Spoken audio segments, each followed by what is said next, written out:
રંગીલા રાજકોટમાં ફરી એકવાર ખાદ્ય પદાર્થોની ગુણવત્તા સામે સવાલો ઊભા થયા છે. શહેરના જાણીતા ક્રિસ્ટલ મોલમાં આવેલા આઇનોક્સ મલ્ટીપ્લેક્સની કેન્ટીનમાં સેન્ડવિચ પર બંદો ફરતો હોવાનો કિસ્સો પ્રકાશમાં આવ્યો છે. આ ઘટનાનો વિડીયો સોશિયલ મીડિયા પર વાયરલ થતા સિનેમા જોવા આવતા લોકોમાં ભારે રોષ જોવા મળ્યો છે.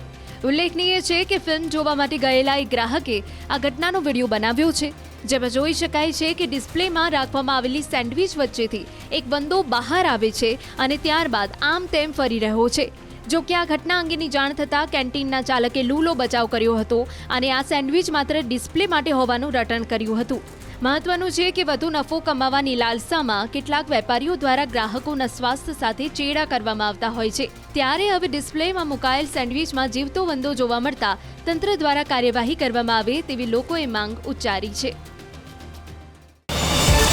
QR કોડ સ્કેન કરો અને ડાઉનલોડ કરો ન્યૂઝ 18 એપ. મેળવો ગુજરાત અને દેશ દુનિયાની પળે પળની અપડેટ્સ.